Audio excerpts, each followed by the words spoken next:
Welcome to the Impactful Engineer Project. I'm Steve Maxey, and with my co-host and brother Jake, we are here to bring you guidance, fresh ideas, and the tools to help you become an impactful engineer.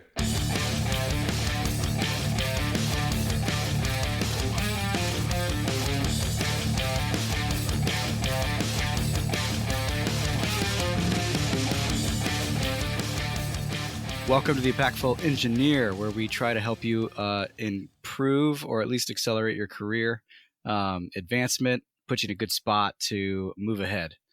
This is for the high performer. This is not for people that just want to work and go home and then stick around for the rest of their life.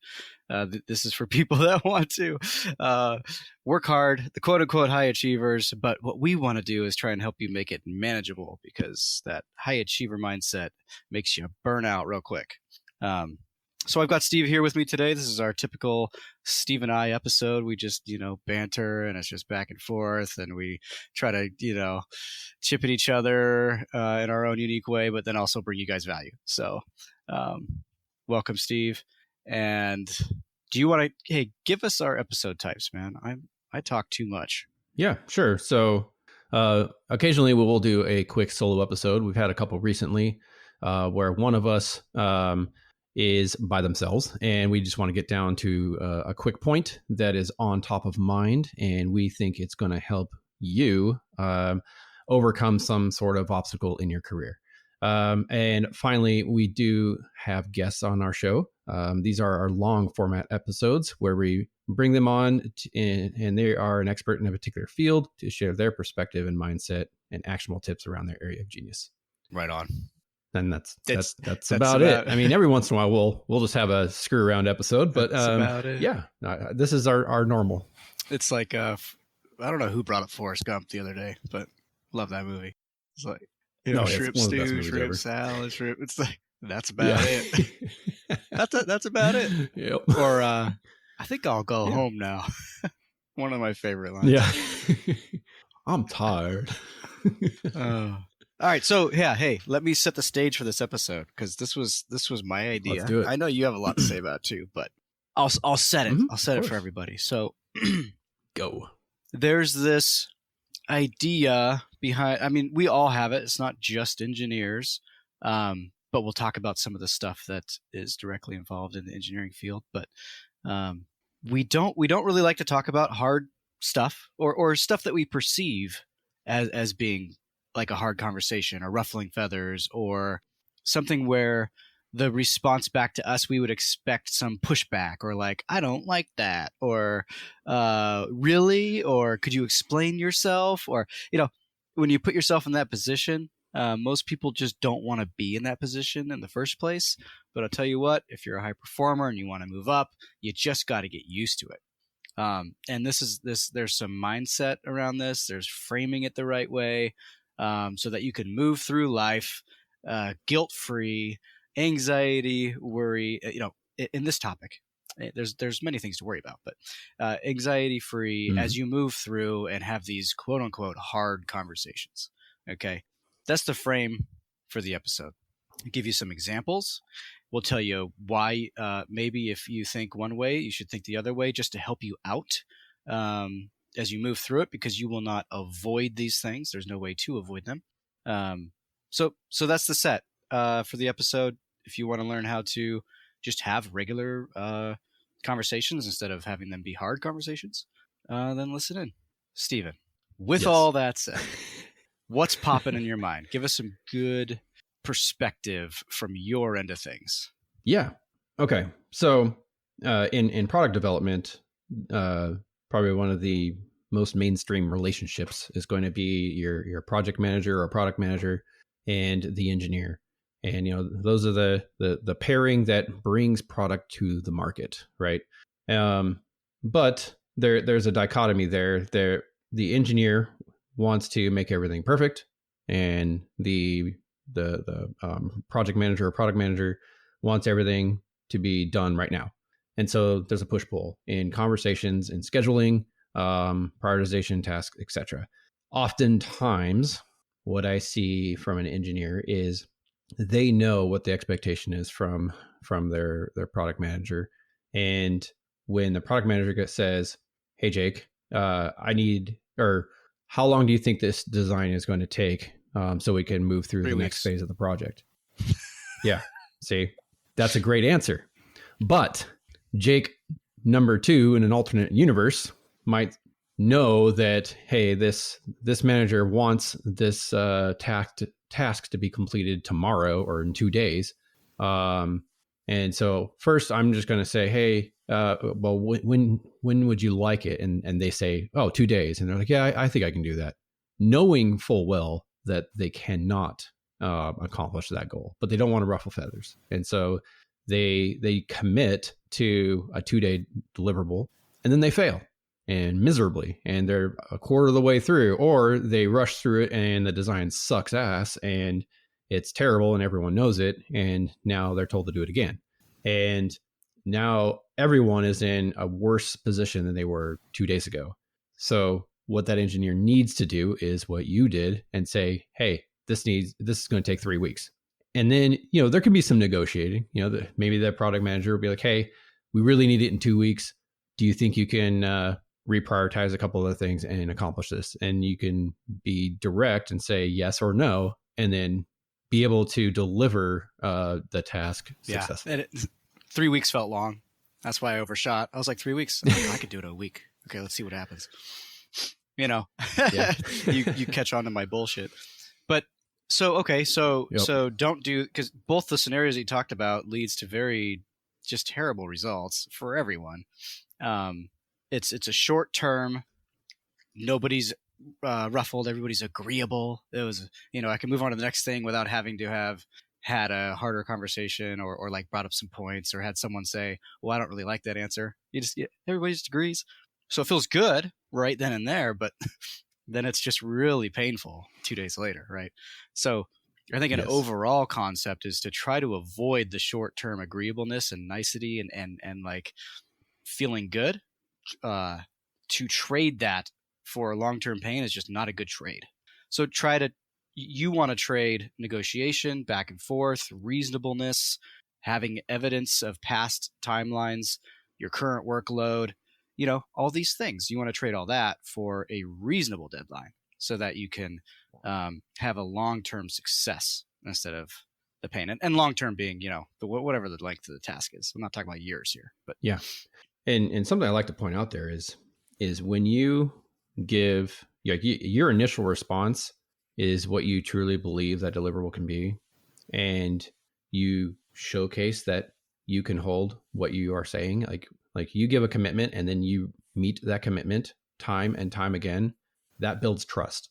And so now that product manager is going to trust at all times that what you're saying is valid, and they're going to be like, okay, we can work around that, or let's reprioritize a couple things to shorten up that timeline.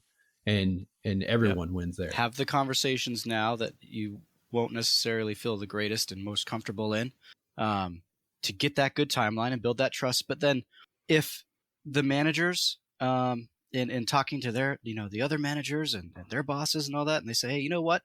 These turnaround times with these engineers on these tasks is too long. Like, what can we do? Like, we've set it up so we give them the right amount of time. Everything's successful. We're not shooting ourselves in the foot.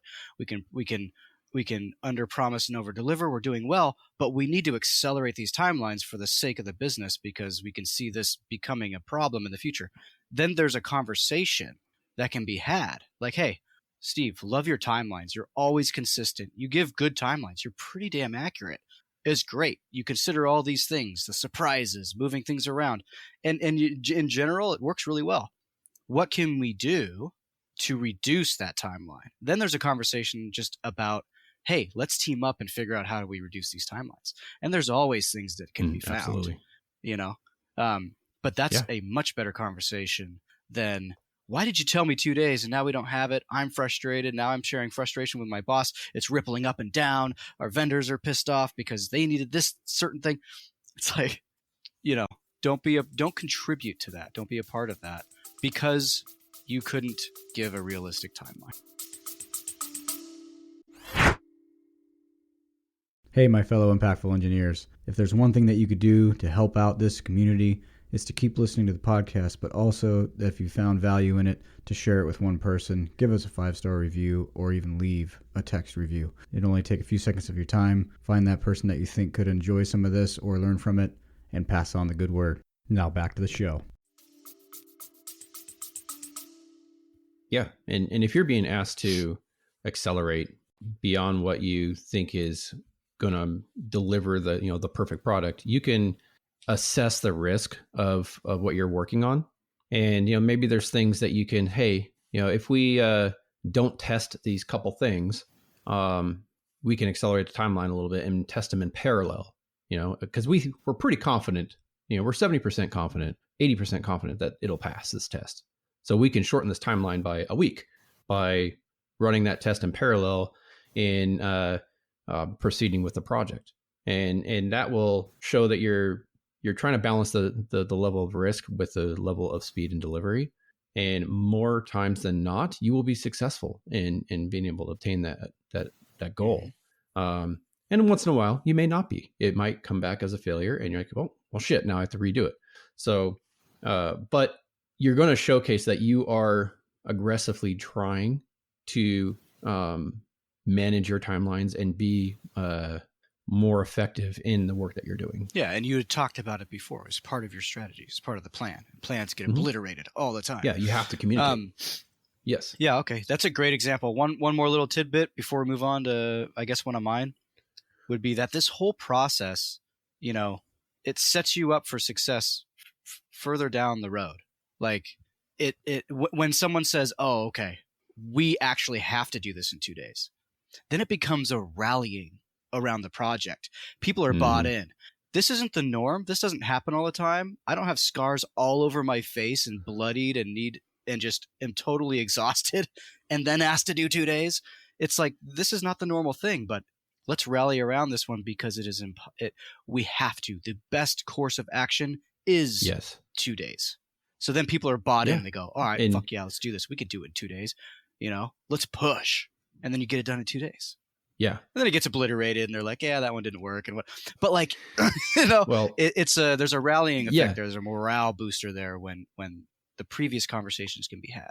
Absolutely. And usually when you have those really large asks, you're going to have the full support of a larger team to accomplish that goal. I have a great example just recently in the company that I work for, where we had a very large rally to accomplish a project, probably a third in the normal time that is normally accounted for this project. And we pulled in multiple designers and engineers and et cetera, like a big crew together, and rallied the troops and just hammered on this project, worked with the vendor, et cetera. And we made it. We accomplished the goal because we rallied.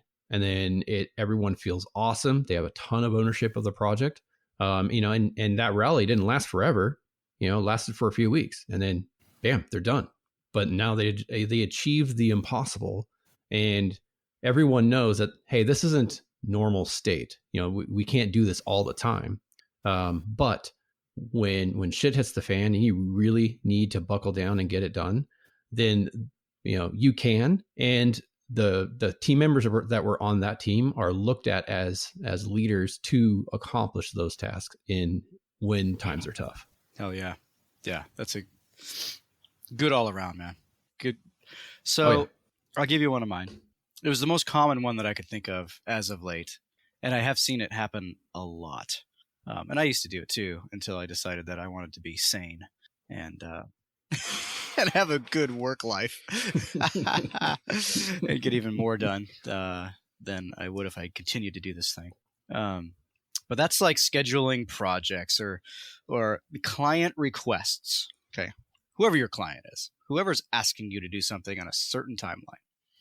Okay, getting good schedules for them, for yourself, for your people, for your colleagues, for everyone's going to be on the team and have to do the thing to get this thing done.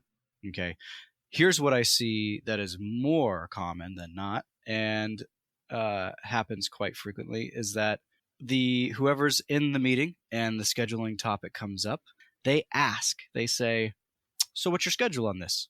Say me to a client. What's your schedule on this? The worst question you could ever ask. What's your schedule on this? Everything is so immediate and urgent to them, right? Regardless of what the actual schedule could be. So, ASAP, tomorrow. Yeah. Well, like if you started today, yesterday. how long would it take you? Like we have an immediate ability to respond to this, only to this, from here right now until it's done. Right? That's how it is in their mind. Well, most people. So how do you combat that? Well, first of all, never ask, what's your schedule on this? Say that, hey, all right, we've talked about the scope. We've talked, we know the context behind this, why it came up. Say it's in the middle of a job. And you say, all right, let's move to the topic of scheduling. Let's move to the topic of when we can get this thing done for you guys. I'm thinking a couple review cycles is going to be appropriate because of X, Y, and Z. I think I can get my mechanical engineer on this starting Monday. So I think the best course of action now is to on Monday, I'm going to download this to them. We're going to rally. They're going to contact you, get the more specifics, set a good timeline that we can get this done, and then we'll move forward. But before we do that, and so you're getting into the conversation. You're skirting the ASAP request because you're making it reasonable by just having a discussion, not a yes or no answer, right? Not a black and white, here's the thing I want, because then you've anchored to ASAP, which is the worst place you could be. And then where do you go from that anchor? Everything above that and beyond that, 2 days, 3 days is a fight. It's a fight. So you don't want to come out of the gate anchoring with ASAP. Don't allow that to happen. So I have a specific example. I mean, we're working on a project that I can't tell you about, but it has to do with supply valves, okay, in the HVAC system. We completed one part of the project. It's not working the way they thought it would, right? Beyond the engineer's control. They need a different solution moving forward for the next phases because we just don't want to have to fight this system. Okay, great. We talked about it. And instead of saying ASAP, right, I started asking, all right, Mr. Contractor, when would you need the new solution, the materials, to be on your loading dock in a box for you to unwrap and install it? How long is that? Oh, you put it that way. It's about 3.5 months from now. If you could get it to me within 3.5 months in the loading dock, I can install that, no problem. Test it, commission it, validate it, and we're done. Oh, wow, cool. All of a sudden, and I knew that was the answer. And that's what I wanted to hear. I wanted to hear 3.5 months. There's my anchor. The client's on the call, the contractor's on the call. So now we have plenty of time, right? 3.5 months is 10 times the length that we need, right? But now I can work a nice schedule in. I can go talk to the mechanical engineer and they say, this one project this week has been a surprise. I need to spend all my time on it. In fact, I'm working overtime on it and it's killing me. Cool. We're going to do nothing on this VAV thing for this week, right? We're going to start next week on that. In fact, you tell me what's good for you. Oh, it'd be great if we could just have till Wednesday next week to start. And then the next week I have the meeting. We could get the drawings done and the next week deliver. 3 weeks? Okay, perfect. I had 3.5, I had about 2 months because we got to order the thing and then it'll come. Yeah. So I very well could have said, because I'm a high achiever go-getter and I didn't want to upset anyone on the call, that's the key, or have the quote-unquote hard conversation. These are like mini conversations, but I just want to get this across and bring awareness to it because so many people do it. And I think it's because of the fear factor or like the uncomfortableness. So avoided the ASAP. I could have just said, oh, dude, this work takes no time at all. We could do this by next week. No problem, just to make them feel great about it. I hear that it's like, all the time. But why, how they would feel great about it is if you did it the first time, it was right, it showed up, and it was installed on time, and nobody cared beyond that. That would make them feel just as great, right? So why shoot yourself in the foot and say ASAP and then make that engineer who is working their ass off this week because of a surprise project or somebody else did the ASAP conversation and didn't care about what the ripple effect it had. At least you could be part of not adding to that whirlwind, that stress, right? So that's one of the most common ones I see. Yeah. I would like to circle back on earlier part of that. I liked how you were essentially speaking out loud your justification and thought process of identifying how long something will take. And when you do that before you actually have the request or establish a date, you are cementing in their mind, like, okay, that's reasonable. It takes that long. That's reasonable. That takes that long, et cetera, et cetera. And so when you finally end up at the, hey, this is going to take us 3 weeks or whatever, they are already in the mindset of understanding how long that's going to actually take. And they're going to be more accepting of that date, of that deliverable date. And so if you just say 3 weeks, in their head, they could just be like, well, you just have to drop in your computer program and hit enter and it just spits it out and it's all good and ready to go. It's like, no, that's not how that works. I have many stories of that, where like, oh, just drop the model in the CAD program and the drawing comes out. No, it doesn't work like that, So I just like that if you give that preview of your thought process in how you're going to deliver the date, that really cements in their mind that what you're talking about, and B, that they just comprehend why it's taken so long, or not so long, but the duration of time. Yep. And if you come up blank because you're new to project management or you've never had these conversations before, never ever lead with the don't ask them what the schedule needs to be. Just tell them that you're going to, hey, I don't know the immediate answer. I know it can't be the end of the week. I know that for sure because we've already scheduled all of the work items we have for this week. We're not just waiting for, You're not going to tell this to people, but the perspective is you're not just sitting there waiting for random clients to tell you to do things so that you have work to do. Like you got to look at that perspective. So it's an automatic, like for me, any request beyond the simple that involves other people immediately is a next week thing, at least, right? A next week thing to get it to where we know what the timeline is. All right. And don't be afraid to position yourself that way. It's better than the alternative. Okay. And there are very rare instances where you do want to have those accelerated timelines, right? You have to take it into context, but that situation is not always. That's what I want to get across. Have the conversation right away. And another one is change orders. As soon as you see something happening that is a change order, or you have an inkling that it's a change order, this thing might be a change order. You can go to an expert or someone you trust in your team and say, hey, this is a change order, right? Like, let me tell you about this project and this is what's happening. Oh yeah, that's a change order.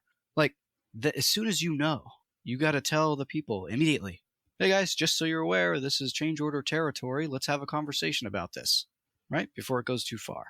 And people don't like to have that because change orders have this negative connotation to them for whatever reason. And people always think that if change order, like it's reasonable and fair just to do it. It's like, no, man, it's not. Okay, then why don't we just do the whole job without any money? Like somebody came to me and said, oh, well, they're a long-term client. We work with them all the time. And they have this project that's like, it only take $10,000 design fee. We might as well just do it for, no. It's the same thing. So have the quote unquote hard conversation and just say, hey, this is a change order. And then listen to what they have to say and work through it. I mean, that's beyond the scope of this episode to go into tactics and how you position yourself for the conversation. Yeah. But up front, don't be scared to have the conversations. Hey, change order. Just putting everybody on notice. Let's have a call. Change orders are meeting worthy events. Let's get, the people that would need to be on the call and let's talk about it. So that's another one. Mm-hmm. Short and sweet. Yeah. You got anything else, man? All right.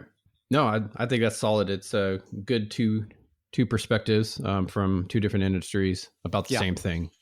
And I think anyone who's in a different industry than you or I can certainly take this and be able to apply it to their own industry. So I think that's perfect. And this applies to everywhere and everything. There's endless lists. Exactly. Of situations beyond engineering where this applies. Yes. Go apply it somewhere. So if you do want a perspective on a specific topic, you can reach out to us on LinkedIn or under our names, or simply email us at questions@impactfulengineer.com. And if you learned something today or think someone else needs to hear our point of view, please share the show. It's the best way we can grow the podcast and continue to create value and impact for the engineering community.